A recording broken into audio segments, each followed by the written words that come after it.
नमस्कार दोस्तों, स्वागत है आप सभी का। आज 24 मई रविवार की तमाम बड़ी खबरें, ब्रेकिंग न्यूज, ताजा अपडेट्स के साथ ही सोने और चांदी के भाव। तो दोस्तों बने रहिएगा, वीडियो में अंत तक जानेंगे एक एक कर देश और दुनिया की तमाम बड़ी खबरें, जिसमें अंतर्राष्ट्रीय उड़ान शुरू करने की तैयारी में सरकार अगस्त से पहले भर सकती है उड़ानें और जल्द आ रही है स्क्रैप पॉलिसी। 15 साल पुराने कार, बस, ट्रक हो जाएंगे कबाड़। अगले अपडेट में जानेंगे चीन को सबक सिखाने की तैयारी में ट्रंप, 33 कंपनियों को किया ब्लैकलिस्ट। साथ ही विद्यार्थी वर्ग के लिए बड़ी खबर, 10वीं बोर्ड के एग्जाम के लिए तारीख घोषित 8 जून से होंगे शुरू। अगले अपडेट में जानेंगे 3 करोड़ भारतीयों की निजी जानकारी खतरे में, पता, फोन नंबर, ईमेल हुए लीक। साथ ही जानेंगे एचडीएफसी बैंक ने लॉकडाउन में ग्राहकों को दिया बड़ा तोहफा, ईएमआई हो सकती है कम। और 36 लाख प्रवासियों के लिए अगले 10 दिनों में 2600 ट्रेनें और चलाई जाएगी। अगले अपडेट में मायावती ने कहा प्रवासियों की दुर्दशा के लिए कांग्रेस जिम्मेदार। और प्राइवेट मौसम एजेंसी स्काईमेट की भविष्यवाणी, हफ्ते भर कैसा रहेगा मौसम। खबरों के विस्तार के क्रम में बात करें सोने और चांदी के भाव के बारे में, तो आज देश में सोना 10 रुपए के मामूली उछाल के साथ 47,260 रुपए प्रति 10 ग्राम, जबकि चांदी 100 रुपए के उछाल के साथ 48,350 रुपए प्रति किलोग्राम पर रही। देश के बड़े शहरों में मुंबई 24 कैरेट गोल्ड प्लस की कीमत आज 47,260 रुपए, हैदराबाद 24 कैरेट गोल्ड प्लस की कीमत 48,970 रुपए, चेन्नई 24 कैरेट गोल्ड प्लस की कीमत 48,990 रुपए, कोलकाता 24 कैरेट गोल्ड प्लस की कीमत 48,100 रुपए और दिल्ली 24 कैरेट गोल्ड प्लस की कीमत आज 47,910 रुपए प्रति 10 ग्राम पर रही। अगली बड़ी खबर में नागरिक उड्डयन मंत्री हरदीप सिंह पुरी ने कहा है कि सरकार को उम्मीद है कि अगस्त और सितंबर के पहले अंतर्राष्ट्रीय उड़ानें फिर से शुरू हो जाएगी। उन्होंने इसके साथ ही कहा कि हमारा प्रयास होगा कि हम इस अवधि से पहले ही पूरी तरह से ना सही तो कुछ मात्रा में ही अंतर्राष्ट्रीय उड़ानें शुरू कर दें। ये बातें सिविल एविएशन मिनिस्टर ने आज फेसबुक पर चले एक प्रश्नोत्तर सेशन के दौरान कही। अगली बड़ी खबर में पुरानी कार, बस, ट्रक आदि से निपटान के लिए सरकार वाहन स्क्रैप नीति लाने की तैयारी कर रही है। सरकार की इस योजना से ऑटो उद्योग को संकट से उबारने में मदद मिलेगी। आधिकारिक सूत्रों के अनुसार वाहन स्क्रैप नीति को अंतिम रूप देने के लिए युद्ध स्तर पर काम चल रहा है। संबंधित मंत्रालयों के साथ विचार विमर्श काफी हद तक पूरा हो चुका है। सरकार इस नीति को जल्दी ही घोषित करेगी। इस नीति में वाहन उपभोक्ताओं और उत्पादकों के हितों का ध्यान रखा गया है। पुराने वाहनों को एक निश्चित समय के बाद परिचालन से हटा दिया जाएगा। इसके बदले में उपभोक्ताओं को कुछ लाभ मिलेगा। इससे दूसरी ओर बाजार में नए वाहनों की मांग पैदा होगी। इससे ऑटो उद्योग को बल मिलेगा।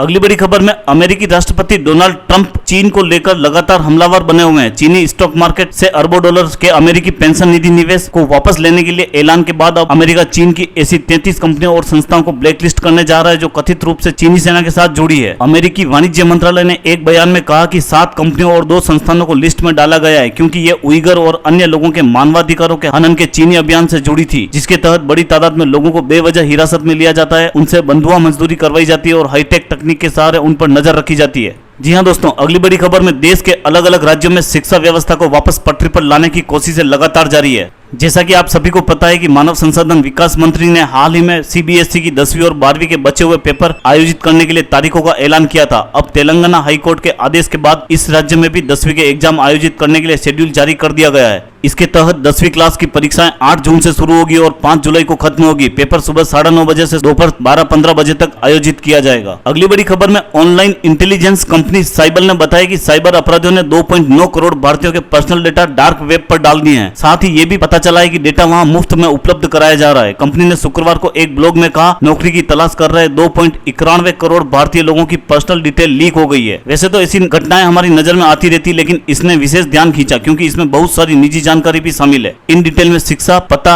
ईमेल, फोन, योग्यता, कार्य अनुभव आदि भी शामिल है। जी हां दोस्तों, अगली बड़ी खबर में अगर आपने भी एचडीएफसी बैंक से लोन ले रखा है तो ये खबर आपके लिए बहुत काम की हो सकती है। देश के बड़े प्राइवेट बैंक एचडीएफसी बैंक ने अपने ग्राहकों को इस लॉकडाउन में राहत देते हुए ब्याज दरें घटा दी है। बैंक ने बेस रेट 0.55% घटाकर 8.10% कर दी है। इस फैसले के बाद बेस रेट पर आधारित सभी लोन की ईएमआई 0.55% तक घट जाएगी। जी हां दोस्तों, अगली बड़ी खबर में श्रमिक स्पेशल ट्रेनों की संख्या अब प्रतिदिन 200 से अधिक हो गई है। बसों से 40 लाख से ज्यादा लोग यात्रा कर चुके हैं। 2 जून से रेलवे और भी स्पेशल ट्रेन चलाएगा, जिसके लिए 14 लाख बुकिंग हो चुकी है। उन्होंने कहा कि भारतीय रेल और राज्य सरकारों ने मिलकर अगले 10 दिनों के लिए एक शेड्यूल बनाया है और 2600 ट्रेनें चलाई जाएगी। इसमें 36 लाख यात्री सफर कर पाएंगे। अगली बड़ी खबर में बहुजन समाजवादी पार्टी की राष्ट्रीय अध्यक्ष मायावती प्रवासी श्रमिकों व कामगारों के मुद्दे पर कांग्रेस पर लगातार हमलावर है। राजस्थान सरकार द्वारा कोटा से आए छात्र छात्राओं की घर वापसी का किराया मांगने पर जमकर बरसने के बाद अब उन्होंने लॉकडाउन में प्रवासी श्रमिकों की दुर्दशा के लिए कांग्रेस को कसूरवार ठहराया है। उन्होंने प्रवासी श्रमिकों के लिए कांग्रेस की हमदर्दी को नाटक करार देते हुए केंद्र सरकार को सलाह दी है कि वह कांग्रेस के पद चिन्हों पर न चलकर प्रवासियों को आत्मनिर्भर बनाने की नीति पर अमल करे। अगली बड़ी खबर में दिल्ली एनसीआर समेत पूरे उत्तर भारत में भीषण गर्मी धीरे धीरे अपना असर दिखा रही है। शुक्रवार दोपहर गर्मी से लोगों का बुरा हाल था। दिल्ली, नोएडा, गुरुग्राम, फरीदाबाद समेत पूरे एनसीआर में शुक्रवार को कहीं तापमान 42 डिग्री तो कहीं 44 डिग्री सेल्सियस को भी पार कर गया। स्काईमेट ने पूर्वानुमान जताया है कि आगामी एक सप्ताह तक भीषण गर्मी, तेज धूप के साथ लू का दौर भी जारी रहेगा। इस दौरान अधिकतम तापमान 46 से 47 डिग्री तक जाने का पूर्वानुमान है। तो दोस्तों इन्हीं खबरों के साथ खबरों का सिलसिला यहीं समाप्त करते हैं। अगर आप हमारे चैनल पर पहली बार विजिट कर रहे हैं तो आप हमारे चैनल को सब्सक्राइब कर लें, साथ ही बेल का आइकन भी दबा दें जिससे हर बड़ी खबर सबसे पहले आप तक पहुंच सके। धन्यवाद दोस्तों।